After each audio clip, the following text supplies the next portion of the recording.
এক সপ্তাহের মতো নানু বাসায় ঈদ ভ্যাকেশনে ছিলাম। এখানে ঈদ সেলিব্রেট করেছি অ্যান্ড সবার সাথে অনেক এনজয় করেছি।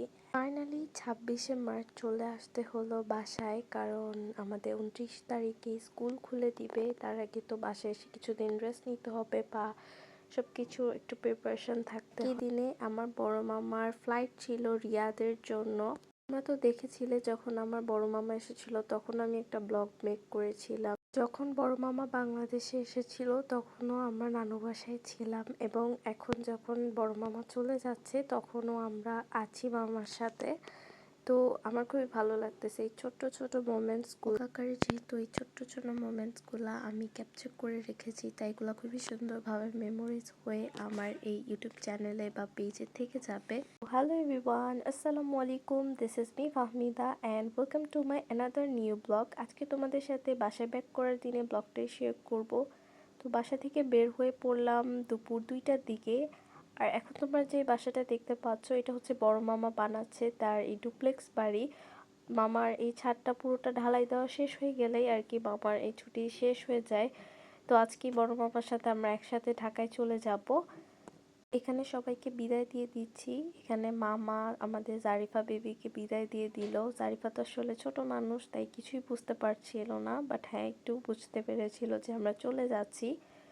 বাট আমাদের আসার সময় খুবই সুন্দরভাবে আমরা ঢাকায় পৌঁছাই। বাট ঢাকায় পৌঁছানোর পর এখানে তোমরা দেখতেই পাচ্ছ জ্যাম অনেক বেশি ছিল। প্রায় আমাদের 30 মিনিটসেরও বেশি টাইম ধরে জ্যাম ফেস করা লাগছে, এত বেশি গরম ছিল।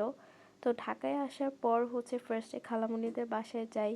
খালামণির সাথে মামা দেখা করে, যেহেতু মামা আজকে চলে যাবে তাই খালামণি হচ্ছে মামাকে কিছু জিনিস দিয়ে দিল যাতে তার সাথে নিয়ে যায় ওইখানে যে সবার সাথে মিলে খেতে পারে।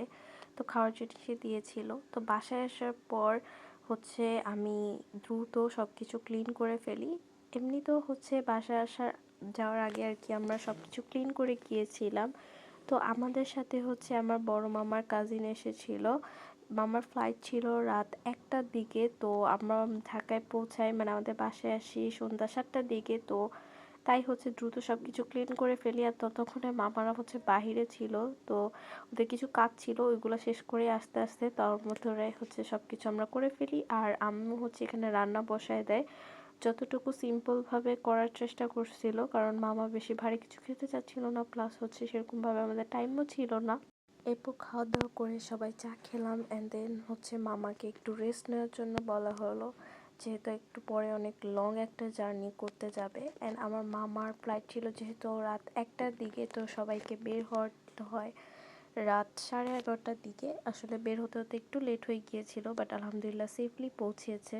পাশাপাশি মামাকে হচ্ছে আমার বাবা তারপর হচ্ছে ভাইয়া হচ্ছে যে দিয়ে আসে, ওখানে ড্রপ করে দিয়ে আসে। দেন মামার ইমিগ্রেশন কমপ্লিট হলে চলে আসে। আমাদের যাওয়াটা পসিবল হয়নি যেহেতু রাত হয়ে গিয়েছিল অনেকটা। তো এই ভিডিওগুলো আমি করতে বলেছিলাম, তো করে রেখেছিল। আর মামাকে দিয়ে আসার পর ওরা খুব দ্রুত বাসায় চলে এসেছিল, মানে ওরকমভাবে টাইমও লাগে নাই।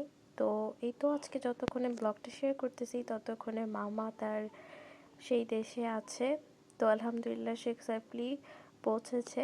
আর আমাদেরও দিনকাল এখন আলহামদুলিল্লাহ ভালোই যাচ্ছে। তো আজকের মতো এতটুকুই। সবাই আমাদের জন্য দোয়া করবে, আমিও তোমাদের সবার জন্য অনেক অনেক দোয়া করি। সবাই ভালো থাকবে। আল্লাহ হাফেজ।